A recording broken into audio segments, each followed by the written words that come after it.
আজকে নতুন একটা ভিডিও নিয়ে আবার চলে এলাম। আগের ভিডিওতে আমি তোমাদের বলেছিলাম কি, ইসরায়েলের পাল্টা আক্রমণের প্রতিবাদ হিসেবে হিজবুল্লাহ তাদের হাইফা এলাকার আশেপাশে এবং যত তাদের এয়ার বেসগুলো আছে সেখানে অ্যাটাক করে তারা চলে আসে। মোটামুটি চলে আসার পরেই ইসরায়েলের পিএম নেতানিয়াহু একটা ভিডিও সন্দেশের মাধ্যমে লেবাননবাসীদের জানায় যে তারা যেন হিজবুল্লাহর এলাকা থেকে অর্থাৎ সাউথ লেবানন থেকে যত তাড়াতাড়ি সম্ভব সেফ জোনে অর্থাৎ সাউথ লেবানন ছেড়ে উত্তরের লেবাননের দিকে যাওয়ার কথা বলে। এবং সেই ইসরায়েলের পিএম এও জানায় যে ইসরায়েল কখনোই সাধারণ লেবাননবাসীদের মারতে চায় না, তারা শুধু হিজবুল্লাহদেরই অ্যাটাক করবে। এর জন্য তারা সেখান থেকে যত তাড়াতাড়ি সম্ভব সরে যাক, এই কথা বলে। এবং ইসরায়েলের যে আইডিএফ এর স্পোক্স পার্সন আছে, সে জানায় যে তাদের অর্থাৎ ইসরায়েলিদের যে নর্থ ইসরায়েল থেকে তাদের সেফ জোনে ইসরায়েলে নিয়ে যাওয়া হয়েছে, তাদের যতদিন না তাদের উত্তর ইসরায়েলে পাঠানো হচ্ছে, তারা ততদিন এই লেবাননের উপর এইভাবে অ্যাটাক করবে এবং প্রয়োজন হলে আরো লেবাননের ভিতরে অ্যাটাক করবে, এই সংবাদ দেয়। এবং এর পরে আমরা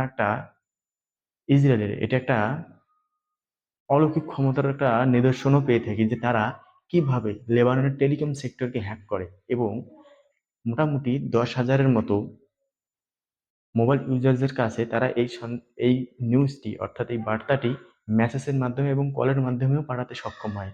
এর থেকেই বোঝা যায় লেবাননের সিকিউরিটি একদম নর্মাল, যা যখন তখন চাইলে ইসরায়েলের সেই সিকিউরিটি ভেদ করতে পারে। এটা তারা করিয়ে দেখেছে। এবং এই নিউজ অর্থাৎ এই বার্তাটি ইসরায়েল থেকে যখন লেবাননবাসীরা অর্থাৎ সাউথ লেবাননের লোকেরা পায়, তাদের মধ্যে একটা হুলস্থুল কাণ্ড হয়ে যায় সেফ জোনে যাওয়ার জন্য। এবং এর ফল কি হয়েছে ফুটেজের মাধ্যমে সাথে সাথে দেখাচ্ছি আপনারে।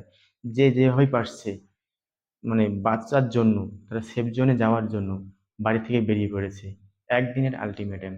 এবং এই একদিনের আলটিমেটাম সাধারণত সাউথ লেবাননের 1 লাখ নিবাসীদের দেওয়া হয়েছে। একদিনের মধ্যে এই সমস্ত লোককে একদম সেফ জোনে পাঠানো কোনো মতেই সম্ভব না। তবু তারা বাঁচার জন্য সেফ জোন অর্থাৎ তারা উত্তর লেবাননে যাওয়ার জন্য এই একদিনের আলটিমেটাম সম্পূর্ণ হতে না হতেই ইসরায়েলি এয়ারফোর্স হিজবুল্লাহর ওপর অর্থাৎ সাউথ লেবাননে তারা বম্বিং করা শুরু করে দেয়। সেই ইসরায়েলি সেনাবাহিনী জানায় যে তারা হিজবুল্লাহর 1300-র মতো ঠিকানায় অ্যাটাক করছে। এবং এর ফলটা হচ্ছে কি, 570-এর নাগাদ লোক, এই ভিডিওটা আপলোড করা পর্যন্ত আগ পর্যন্ত 570 জনের মতো লোক মারা গেছে এবং 1800+ লোক ইনজুর্ড অবস্থায় আছে। একদিনের মধ্যে সমস্ত লোক ওখান থেকে বেরিয়ে যাওয়া সম্ভব না, ফলে এখানে বেশিরভাগই সাধারণ নিবাসী মারা গেছে, এটা ধরে নিতে হবে। এবং লেবাননের স্বাস্থ্য সংস্থা সেটা জানিয়েছে, এটার মাধ্যমে তারা জানিয়েছে অর্থাৎ ইসরায়েল জানিয়েছে যে তারা হিজবুল্লাহকে অ্যাটাক করছে। হিজবুল্লাহ যেখানে অস্ত্রশস্ত্র রাখা আছে, মিসাইল রাখা আছে, সেই সমস্ত এলাকাকে লক্ষ্য করে তারা সেই এয়ারফোর্স সেখানে বম্বিং করেছে। এবং ইসরায়েলি ফোর্স এটাও জানায় যে হিজবুল্লাহ তাদের সমস্ত মিসাইলগুলো সাধারণত সারা বিল্ডিং এর মধ্যে রাখছে, যা রাখা মোটেই সম্ভব না। এই বলে তারা সেই লেবাননবাসীদের ঘরবাড়ি বম্বিং করে একদম তছনছ করে দিছে। এবং এইভাবে তারা যে 1300-র বেশি ঠিকানায় এইভাবে বম্বিং করেছে, এর ফল তো অনেক লোক মারা গেছে। এর মধ্যে 100+ শিশু এবং মহিলারা মারা গেছে। এবং এর মধ্যে একটা বাচ্চা ইয়াসমিন 7 বছরের, এই বাচ্চাটিও মারা গেছে। এদের দেখে কি কখনো সাধারণ লোকের মনে হতে পারে যারা এরা হিজবুল্লাহ সেনা? ইসরায়েলরাও কি মনে করতে পারে যে এই 7 বছরের মেয়েটি হিজবুল্লাহ সেনা হতে পারে? এবং পাশাপাশি কি রকম ভাবে ছোট বাচ্চা থেকে মহিলাদের কিভাবে অ্যাটাক করে মারছে তার একটা সমাপ্ত কিছু ছবি একসঙ্গে আমি আপনাদের দেখাচ্ছি। দেখেন, ইসরায়েলের মতে এরাই নাকি ইসরায়েল অ্যাটাক করছে। ইসরায়েল এইভাবে কাপুরুষের মতো নির্মম নিরীহ মানুষের উপর অ্যাটাক করে চলে আসছে। এবং এই অ্যাটাকের পরেই ইসরায়েলি সেনা জানায় যে তারা হিজবুল্লাহর এইরকম 13,000 ঠিকানার মধ্যে আরো তারা বম্বিং করবে, যতক্ষণ না পর্যন্ত তাদের সাধারণ ইসরায়েলিদের উত্তর ইসরায়েলে পাঠাতে তারা সক্ষম হচ্ছে। এইভাবে তারা অ্যাটাক করে যাবে। হিজবুল্লাহদের উপর অ্যাটাকের আগে ইসরায়েল জানায় তারা সেফ জোন অর্থাৎ উত্তর লেবাননে চলে আসুক, কিন্তু এটা যে একদম মিথ্যে কথা ইসরায়েলটা বলছে তা একটা আমি ছবির মাধ্যমে আপনাদের দেখাচ্ছি। এই লেবাননের ছবিতে আমরা দেখতে পাচ্ছি যে রেড পয়েন্টগুলো করা আছে, সেখানেই সাধারণত ইসরায়েলে অ্যাটাক করছে। এই ছবিটি দেখে সাধারণ লোক, আমাদের মতো সাধারণ লোক বা যে কারোর লোকের মনে হতে পারে লেবাননে কোনো সেফ জোন আছে। তারা যে সাধারণত সাউথ লেবাননের লোকেদের বলছে তারা সেফ জোনে অর্থাৎ উত্তর লেবাননে চলে যাক, এই অ্যাটাক থেকে আমরা এটা জানতে পারি যে তারা এই লেবাননকে গাজার মতো পরিস্থিতি তৈরি করে দিতে চায়। এই ছবি থেকে এটাই প্রকাশ পাচ্ছে।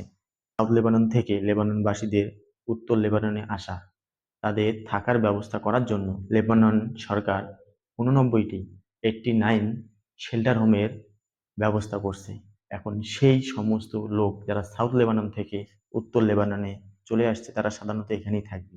এই পরিস্থিতি দেখে আমাদের সেই 1 বছর আগেরকার গাজার কথা মনে পড়ছে। এইভাবেই তাদেরও ঘর থেকে বেঘর করা হয়েছে এবং তারা এখন শেল্টার হোমে আছে।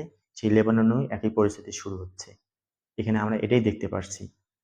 হিজবুল্লাহ তার কথা মতো, অর্থাৎ হিজবুল্লাহ জানিয়েছে ইসরায়েলের যতই তাদের উপর অ্যাটাক করুক তারা গাজার সমর্থনে তারা অ্যাটাক করেই চলবে।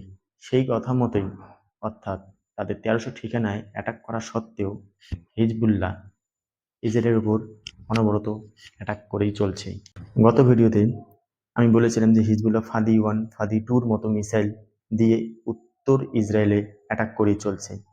এখন সেই ইসরায়েলের পাল্টা 1300 ঠিকানায় তাদের অ্যাটাকের পরিবর্তে এবং সাউথ লেবাননবাসীদের উত্তর লেবাননে পাঠানোর পরিপ্রেক্ষিতে হিজবুল্লাহ আরও লং রেঞ্জের মিসাইল দিয়ে ইসরায়েলে অ্যাটাক করা শুরু করে দিয়েছে। তারা উত্তর লেবাননে অর্থাৎ উত্তর ইসরায়েলে অ্যাটাকের পাশাপাশি এখন হিজবুল্লাহ তাদের মিসাইলের রেঞ্জ আরও বাড়িয়ে দিচ্ছে, অর্থাৎ তারা এখন সমস্ত ইসরায়েলেই অ্যাটাক করা শুরু করে দিচ্ছে। এই 1300 ঠিকানায় বম্বিং যে করছে ইসরায়েল, এর পরিপ্রেক্ষিতে হিজবুল্লাহ সাথে সাথেই পাল্টা প্রতিক্রিয়া হিসেবে 200-র বেশি রকেট ইসরায়েলের উপর ছুড়ে বেশিরভাগটা ইসরায়েলি ডিফেন্স সিস্টেম প্রতিহত করতে পারলেও অনেকটাই ইসরায়েলের বুকে আঘাত হানে।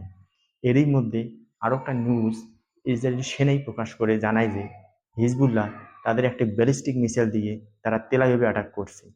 এর মাধ্যমে হিজবুল্লাহ প্রকাশ করতে চায় যে তারা যত ইসরায়েল তাদের উপর অ্যাটাক করবে, আরো বেশি অ্যাটাক করবে, হিজবুল্লাহ তাদের রকেটের রেঞ্জ আরো বেশি বাড়িয়ে দেবে, অর্থাৎ সমস্ত ইসরায়েলি তাদের ডেঞ্জার জোনে নিয়ে আসবে এবং সমস্ত ইসরায়েলি তারা অ্যাটাক করবে। তারা যে 200টির মধ্যে অর্থাৎ একটি ব্যালিস্টিক মিসাইল যে তেল আবিবের মধ্যে মারছে, হিজবুল্লাহ সাধারণত সাধারণ ইসরায়েলিদের উপর অ্যাটাক করেনি।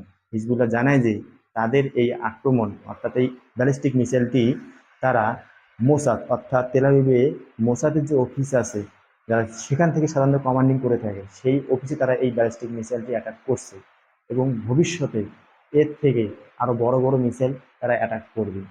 আমি কেন বলছি বড় বড় মিসাইল অ্যাটাক করতে পারে? এই মিডল ইস্টের ইউএসএ ডিপ্লোম্যাটরা জানিয়েছে যে ইসরায়েল যতই হিজবুল্লাহর উপর অ্যাটাক করে থাকুক না কেন এবং ইসরায়েল যতই তারা দাবি করুক যে তাদের এগুলো মিসাইল ধ্বংস করে দিয়েছে, এই মিসাইল ধ্বংস করে দিয়েছি, আর যেভাবে তারা অ্যাটাক করছে হিজবুল্লাহ এবং হিজবুল্লাহর কথা অনুযায়ী এবং কিছু ইনফরমেশন অনুযায়ী হিজবুল্লাহর কাছে এত রকেট আছে যে তারা ইসরায়েলের উপর অনবরত অ্যাটাক চালিয়ে যেতেই পারে। এত যুদ্ধ শুরু হওয়া পর্যন্ত আজ পর্যন্ত হিজবুল্লাহ তার মাত্র 10% মিসাইলও ইউজ করতে পারেনি, অর্থাৎ তার মিসাইলের ভান্ডার এখনো একদম পরিপূর্ণ আছে তারা অনবরত যুদ্ধ চালানোর জন্য।